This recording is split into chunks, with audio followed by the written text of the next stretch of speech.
Hi, it's Father Jeremiah of Grace Anglican Church here in Gastonia, North Carolina, and today I'm making a video about St Hilda of Whitby. She is an important abbess in the history of the English Church, and you may have heard of her, maybe you haven't. Her name is one that I've known for a few years, but had never really done a lot of research outside of just simply knowing that she was an important figure in church history for the church in England. Today I want to do a dive into her life and how she is connected to what is known as the Synod of Whitby, which was a very important day, an important synod in the life of the English church because it changed many things about the nature and the makeup of the church, and I want to show these two being connected and why she is important and her relationship to this synod. If this is the kind of content you like, or if you enjoy learning more about the Anglican Church and why we do things the way that we do, or hear about various collects from the prayer book and the theology of the Anglican Church, then please hit that like button. That tells the algorithm that you enjoyed this and people with your interest would also enjoy it. Hit the share button and share this on social media, whatever platform you're a part of. Any platform that you're a part of and you sharing this video will help other people discover us. And also, if you're not a subscriber, would you do me a favor today and honor us by subscribing and being part of this channel and receiving notifications for when we upload new content here on this channel. So let's talk about St. Hilda. I have a lot of notes, so I have notes written down here that I'll be looking off of and checking as I'm talking and going through this video. It's a little different because there was a lot to learn this time, and I'm not able to remember all of it, and I wanted to make sure I had good notes about what we're going to talk about. So, St. Hilda of Whitby, why is she so important? Well, one thing to know about her is she was born around the year 614. She was born in Northumbria, which is part of the English islands. This is before England was consolidated into a single unit of political power. During these days, it was lots of little kingdoms fighting amongst each other, vying for power, vying for control and authority over the island, and she was born in this area of Northumbria. She was the grandniece of one of the kings of this area. His name was King Edwin, and he was not a believer. He was a pagan, and she was a pagan, in fact, for the early part of her life. But there in Northumbria, due to the various political conflicts going on, one of the kings further south in England sent an assassin to attempt to kill King Edwin, and when this attempt was foiled, it was given credit. The credit for that foiling was given to God himself, that he had intervened to make known this assassin, and he was stopped, and King Edwin was able to live and continue ruling. This happened in the year 626, and by 627, Easter Day in 627, King Edwin and his whole household were baptized. That included Hilda. You see, she was part of his household because her father had gone into exile under a previous king, and her father had been murdered there. And when that happened and King Edwin came to the throne, he brought Hilda and her sister and mother to live in the court with him. Over the years, King Edwin had also married a woman who was a Christian under the Roman way of following the dates of Easter. And she was part of his court, and he allowed her to be a Christian, and she influenced him. And through all of these circumstances wrapped up together with this assassination attempt on his life, that plot being foiled, they all became Christians. Edwin, along with his whole household outside of his wife, who was already a Christian, as well as his great niece, Hilda, and her sister, they all became Christians. And this was when Hilda was 13 years old. And so she became a Christian under what would be called the Roman way of understanding the faith. And so Northumbria, for a brief while there, was under the Roman rule, under the Archbishop of Canterbury at that time, St. Honorius, I believe, if I recall his name correctly. He was the Archbishop at the time, and King Edwin's wife had brought her chaplain with her when she married King Edwin, Paulinus, and he had taught her the ways of the faith under the Roman understanding, and she brought that with her, and thus, King Edward followed the Roman way of understanding things. Now, later on, a few years later in 633, Edwin was killed in battle. And when that happened, there was a lot of turmoil, and so his household fled. And they left and went down to East Anglia or to Kent. Their sources were a little different in my reading and following things. But there at that time, they went south to avoid the conflict, and a new king came into power, King Oswald, who was a Christian, and he favored the Celtic way, the Ionian way, and he invited various monks and missionaries from the island of Iona to come into Northumbria and to continue Christianizing the area, continue setting up churches, setting up monasteries and abbeys, and growing the faith. He dies in 642, and his brother Oswy becomes king in Northumbria eventually. There was a little bit of political back and forth where the kingdom kind of broke into its two disparate parts for a while, but King Oswy eventually recombined them and took over the whole area and ruled that area. While all this is happening, Hilda is living in the south, and she lives with the former queen of Northumbria, who had started her own convent. Her husband, King Edwin, had died, and so she went south and she formed a convent, and Hilda lived with her in that convent. Now, it's not known if Hilda became a nun at that point. History is a little foggy, but her sister did become a nun, and she moved down to Gaul and lived there, and Hilda was about to move there and be a nun in that area when Bishop Aidan, who was the bishop in Northumbria from Lindisfarne, who had come there at the behest of King Oswald, he invited Hilda to come back and to serve there and to be part of the work that they were doing, and she chose to go ahead and do that. And so she, initially being raised in the Roman way of the faith, then traveled back to Northumbria and studied under Bishop Aidan and began following the Celtic way. After a couple of years, Bishop Aidan put her in charge of an abbey. She became an abbess in Hartlepool, where she served for many years and became well known for her wisdom, for her justice, for her prudence. She did an excellent job there. And eventually, she moved from there to what is today known as Whitby and began an abbey there that was a double monastery. If I remember correctly, Hartlepool was also a double Hartlepool was a double monastery also, which meant that there were both monks and nuns living on the grounds in separate housing, but they would come together and worship alongside one another and do work, various kinds of work in the community together. And so here is an example of monks and nuns working together, and Hilda goes on to establish a new abbey, a new monastery that is both monks and nuns there in this area known as Whitby today. And she continues to establish herself as a well-known abbess, as a very just abbess, as a very intellectual and wise abbess. This abbey becomes a place of learning and intellectual pursuit, a place of strong religion and teaching the faith to the people there.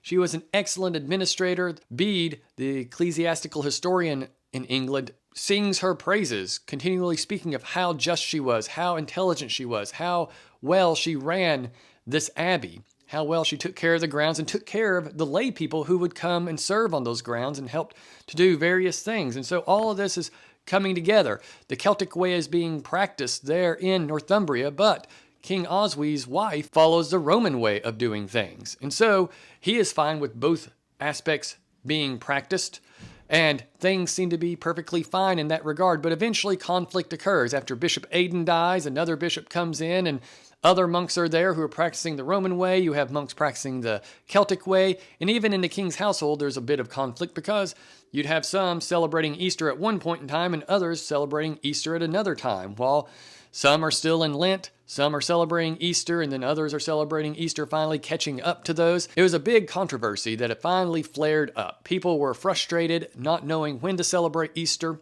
and this was a big deal. It seems pretty silly to us 1,500 years later, thinking about people who were really arguing that much about Easter, but it was a very important aspect of the faith to try to figure out when to celebrate Easter, and there were different calculations. The Ionians, or the Celts, they followed their one way of doing it, which had it at one point, and then the Roman way calculated in a different way, and so it occurred at a different date, and people disagreed, and so they had to come together. So finally, King Oswy calls a synod together there at Whitby. Now I want to come back to that in just a minute to talk about Hilda and that synod, but I want to finish up talking about Hilda's life.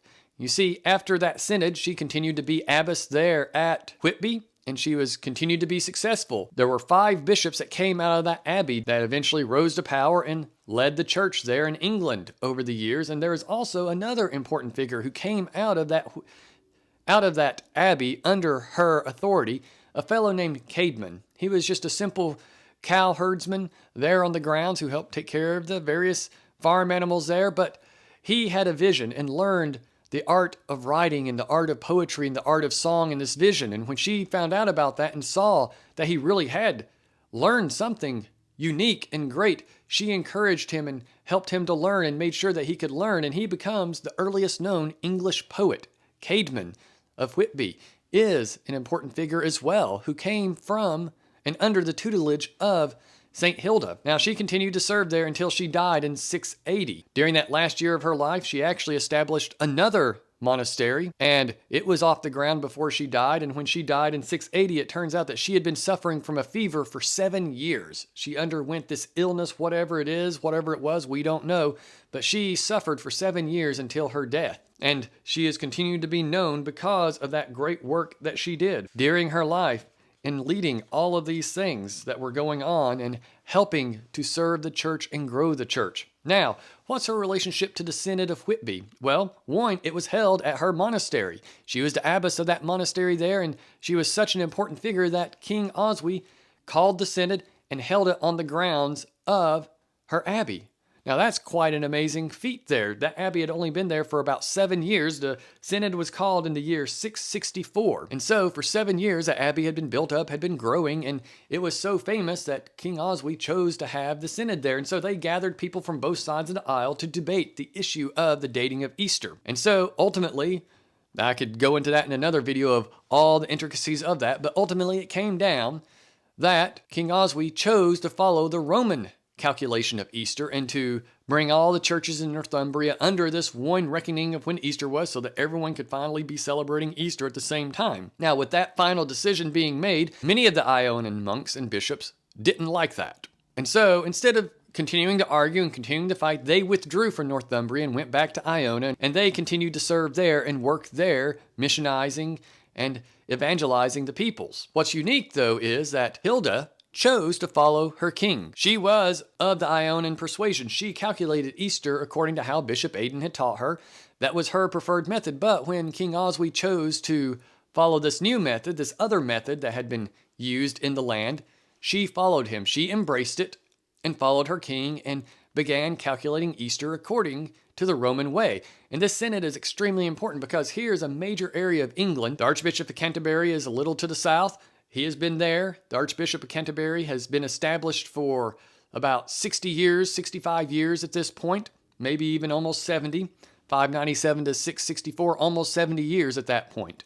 Roman rule in that sense, the Pope was given authority in that sense as Northumbria came under his tutelage, and this shapes much of English history now that you have a large chunk of Britain under Roman rule, under the rule of the Roman Church through the Archbishop, because they embraced their dating for Easter. But it also lays the groundwork for there to be differences and distinctions and different understandings of how to do things in the faith. That is natural to the land of England, to the church in England, which I think ultimately lays the groundwork for nearly 1,000 years later for the church to finally enter into enough conflict with Rome for various political reasons, yes, but nonetheless there were religious reasons underlying those political reasons that the church in England finally separates from the Pope, that the groundwork was there from the very beginning that this would eventually happen, that there's enough conflict, especially when you then begin to study from 664 until 1533, 1534, and all that time there were many conflicts between the kings in England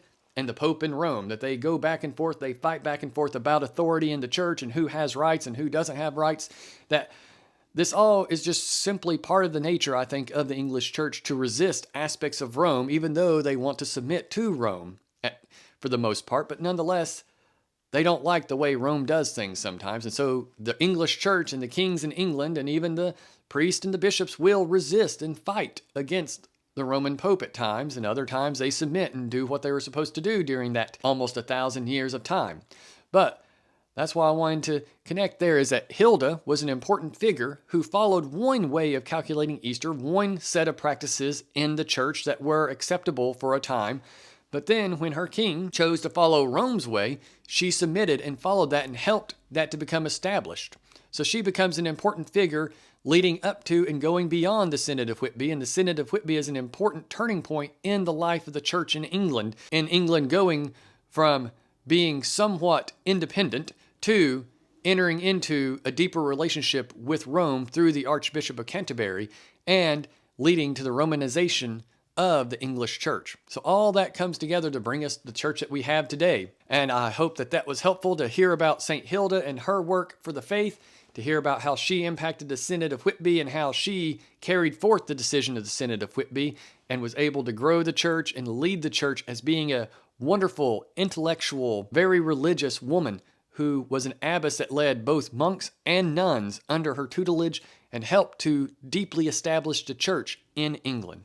And so, may you be blessed in knowing about these things. And I know my video is a few days late, but I hope you still discover it and that others can discover this video and that we can continue impacting your faith through the work that we're doing here. And so may the blessing of God Almighty, the Father, the Son, and the Holy Spirit be among you and remain with you always. Amen.